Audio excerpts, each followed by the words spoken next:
지금도 사연을 보내면서 그때 일이 생각나서 손이 덜덜 떨리고 있습니다. 그리고 제가 전생에 무슨 죄를 지었나?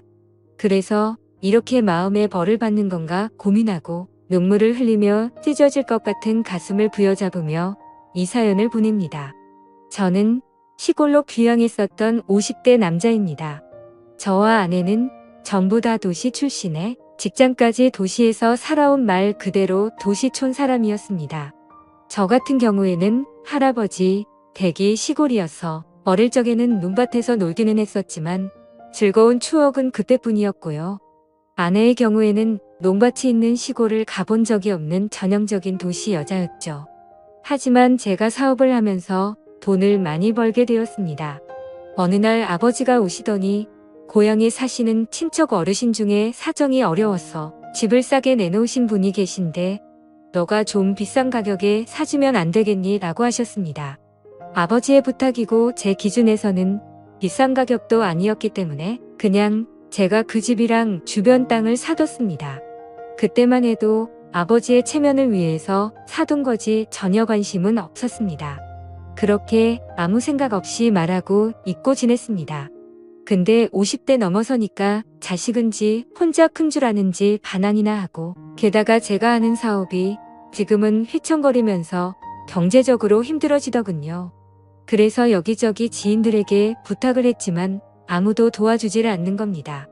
제가 잘 나갈 때는 간쓸게도 빼줄 것 같던 사람들이 그리고 제가 그토록 도와줬던 사람들이 제가 어려워지니까 안면을 싹 바꾸는데 괜히 사람이 미워지더군요.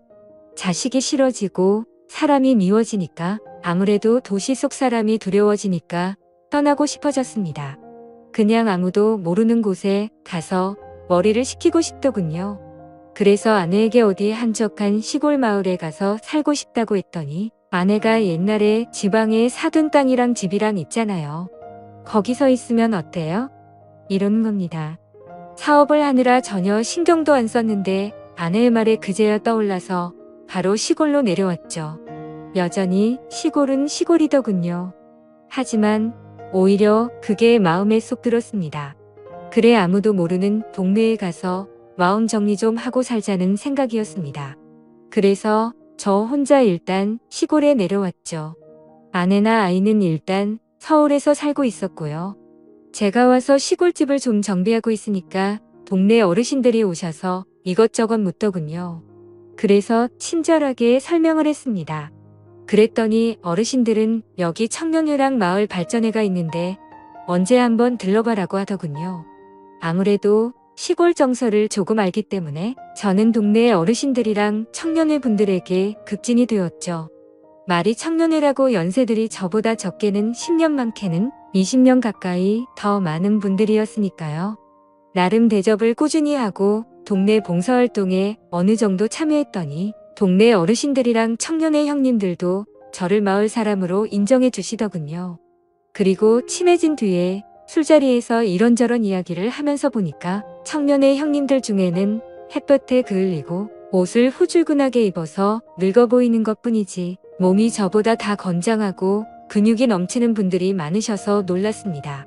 그래서 제가 역시 도시 사람들보다 농촌에 계시는 분들이 건강하다니까요 하면서 감탄을 하기도 했어요. 그 이후로는 일사천리였습니다. 마을 사람으로 받아주니까 저를 도와서 마당을 꾸며주는 형님도 계셨고 전기부터 전화까지 아름답게 소개를 시켜주셔서 생활에 불편함 없이 해주는 형님도 계셨습니다. 아무래도 평생을 보고 지내온 분들끼리 살아온 촌이라서 그런지 외지인에 대한 거부감은 크지만 한번 자기 사람이라는 생각을 하시면 적극적으로 도와주시더라고요. 그렇게 어느 정도 마음을 터놓으니까 일자리도 알아봐 주셨습니다. 특히 제가 사업을 한창 할 때 그나마 시간 내서 즐겼던 일이 낚시였는데 주변에 낚시터에서 일하라고 자리까지 알아봐 주셨습니다. 솔직히 제가 일을 할 만큼 돈이 쪼들릴 정도는 아니었습니다. 모아둔 돈도 어느 정도 있었고 사람이 싫어서 내려온 거지 일을 하려고 귀농을 했던 건 아니었으니까요. 하지만 형님들은 사람이 놀면 안 된다면서 일자리도 알아봐 주시고 저 혼자 있다면서 반찬이랑 식사도 매번 주시는 겁니다. 그때는 역시 진심은 통하는구나 생각했죠. 그 후에 아내랑 아들도 가끔 시골로 내려와서 시간을 보냈고 저는 있는 돈 없는 돈 끌어모아서 낚시터를 인수해버렸습니다. 개벌은 난 못 준다고 사업하는 버릇이 남아서인지 이리저리 홍보도 하고 낚시터 관리를 열심히 했더니 나름 인기 있는 낚시터가 되더군요. 이젠 일도 익숙해지고 마을 사람들과 호영호재하면서 친해지니까 아내를 시골로 불러도 될 것 같았습니다. 아이도 대학에 들어갔고 어차피 떨어져 지는 시간도 꽤 됐고 이만하면 전원 생활을 누리면서 지친 몸과 마음을 치료하면 되겠다라는 생각이었습니다. 그 말에 아내도 흔쾌히 응해줬어요. 그래서 아내는 대학 기숙사에 들어간 아이를 두고 서울에 있는 걸 모두 정리한 채 시골로 내려와 저와 함께 전원 생활을 시작했습니다. 처음에는 아내가 굉장히 즐거워하더군요. 낚시터에서 같이 일도 하고 가끔 드라이브도 가고 텃밭도 가꾸면서 지냈습니다. 매일매일이 저에게는 소중한 날들이었고 기쁨이었죠. 근데 아내는 점점 활기를 잃어가고 짜증만 내는 거예요. 아침에 낚시터 관리하는 것도 이제는 지겹다. 텃밭 가꾸는 것도 이제는 힘들다며 매일 투덜대는 겁니다. 처음에는 달래도 보고 도심지로 나가서 쇼핑도 시켜줬건만 아내의 기분은 도무지 풀릴 기분이 아니더라고요. 아무래도 도시에서 자라서 도시에서 50년 가까이 살았으니 충분히 이해는 됐지만 이제는 늙어 죽을 때까지 흙냄새 맡으며 살아야 하는데 자꾸 우울해하니까 답답하더라고요. 그래서 하루는 아내에게 당신 뭐가 불만이야? 서울로 다시 가고 싶어? 라고 물으니까 그건 또 아니랍니다. 그래서 다시 아내에게 이젠 여기가 제2의 고향이야. 난 다시 서울로 가고 싶어도 갈 수 없어. 불편한 건 좀 있겠지만 조금만 참자 제발 이렇게 통사정을 했죠. 아내도 그러겠다고 대답은 하더군요. 너무 힘들어서 주변 어르신들과 청년 형님들에게 이야기를 했더니 그런 일들이 예전부터 쑥도록 했다면서 특히 청년 형님 중 한 분은 우리가 너무 무신경했네. 재수 씨가 좀 쑥스러워하길래 일부러 동네에 적응하라는 뜻으로 말도 안 걸고 그랬는데 이참에 마을 잔치라도 한번 열어줘야겠어. 이러는 겁니다. 저는 괜찮다고 급부사양했는데도 시골 인심이란 게 아무래도 통이 크다 보니까 정말 마을 잔치가 돼버렸습니다. 돼지 한 마리 잡는 수준까지는 아니지만 그래도 고기도 좀 삶고 반찬도 준비하고 동네 어르신들이랑 형님들 그리고 여러 아주머니들이 제 아내만을 위해서 전부 나서서 잔치 같은 환영식을 열어줬죠. 처음에는 쑥스러웠던 아내도 그날은 굉장히 즐거워 보였어요. 술도 한잔하고 마을 사람들하고 친해지니까 아주 생기가 돌아 보였습니다. 그래서 술도 마셨겠다 기분도 묘하게 좋아져서 그런지 그날 밤에 아내랑 오랜만에 행복한 시간도 보냈습니다. 이제부터 모든 게 잘 풀릴 거라 생각했습니다. 아내도 예전보다는 기운을 좀 차린 것 같았고요. 그래서 낚시도 일을 마치고 와보면 아내는 동네 청년 형님들과 마을 일을 돕고 있거나 아니면 집 앞 텃밭을 가꾸고 요즘은 인터넷으로 정원 가꾸기 이런 걸 보면서 공부도 하더라고요. 그 모습을 보면서 흐뭇했죠. 하지만 아내의 비밀을 알게 된 건 몇 달이 지나고 나서부터입니다. 아무래도 새벽에 나가는 일이 많다 보니까 저녁에 일찍 잠을 자는 편이었는데 그날따라 잠을 굉장히 일찍 깼어요. 대충 새벽 1시쯤 된 것 같더군요. 목이 말라서 물을 마시고 방으로 들어와 보니까 아내가 없는 겁니다. 가끔 제 코 고는 소리가 싫다면서 딴방에 가서 혼자 자는 경우가 종종 있어서 별로 신경 안 쓰고 다시 잠을 자려고 했습니다. 근데 뭔가 거실 쪽에서 누가 왔다 갔다 하는 소리가 들리는 거예요. 살금살금 걸어가는데 옷감이 서로 삭삭 스치는 소리였습니다. 워낙 시골이라 조용하고 한번 신경 쓰이니까 그런 발소리에 옷감 스치는 소리까지 들리는 겁니다. 아내가 왜 저러나? 라는 생각에 잠 안 자고 살금살금 고양이 걸음을 왜 하는 거야? 하면서 나가봤더니 아내가 현관문 앞에 서 있는 겁니다. 깜짝 놀라서 거기서 뭐해? 그랬죠. 그랬더니 잠이 안 와서 잠깐 나갔다 왔다는 겁니다. 처음에는 그런가 보다 했죠. 근데 몸에 풀이 좀 묻어 있는 겁니다. 아니, 어디까지 나갔다 왔길래 몸에 풀이 묻어 있어? 라고 하니까 아내는 깜짝 놀라면서 요 앞에 갔다 오는데 좀 묻었나 보네? 이러는 겁니다. 그래서 농담으로 모르는 사람이 보면 어디 논밭에서 뒹군 사람으로 보여? 라고 했더니 아내는 눈에 쌍심째를 켜고 아니, 무슨 말을 그렇게 해? 내가 새벽에 나가서 어떤 놈하고 뒹굴다가 왔다는 거야? 이러는 겁니다. 반응이 너무 거세서 좀 놀랐죠. 아니, 농담으로 그런 거지 누가 진짜 그렇다고 믿겠어? 그 말에 아내는 상당히 기분이 나쁘다는 투로 당신 나한테 그런 말 하지 마. 엄청 기분 나빠 이러면서 다른 방으로 들어가서 잠을 자더군요. 그때만 해도 거참 별거 아닌 것 같고 엄청 화를 내네? 라고 생각했습니다. 그 이후로 그 일은 잊고 지낼 정도로 바쁘게 살았습니다. 낚시터 관리하고 서울에서 지인들의 도움으로 다른 일도 벌이게 되니까 한 달에 며칠은 서울로 올라갔다 내려오기도 하고 귀농을 한 이후로 뭔가 일이 잘 풀려가더군요. 아무래도 몸도 마음도 안정이 돼서 그런가 보다라고 생각했습니다. 그날은 서울에서 회의가 늦게 끝나서 아침 일찍 내려갈까 하다가 그래도 잠은 집에서 자려고 새벽쯤에 시골집에 도착을 했죠. 문을 열고 들어가니까 아내는 자고 있더라고요. 근데 주방에 누군가랑 술을 마신 듯이 어지럽혀져 있고 낌새가 좀 이상한 겁니다. 도대체 누굴 데리고 와서 술 마신 거야? 라는 생각이 들더군요. 제가 좀 깔끔을 떠는 성격이라 피곤해도 술병이랑 안주 널브러진 것은 치우고 자야 했거든요. 그래서 이것저것 치우는데 의자에 못 보던 열쇠 꾸러미가 있는 거예요. 보아하니까 바지 허리춤에 채우는 창고 열쇠 꾸러미였습니다. 이게 왜 여기 있지? 누구 거지? 궁금하더군요. 그래서 다음날 아침에 아내에게 열쇠 이야기를 꺼내니까 어제 청년회 형님이 오셔서 간단하게 맥주 한잔 했어. 그게 뭐 잘못됐어? 이러는 겁니다.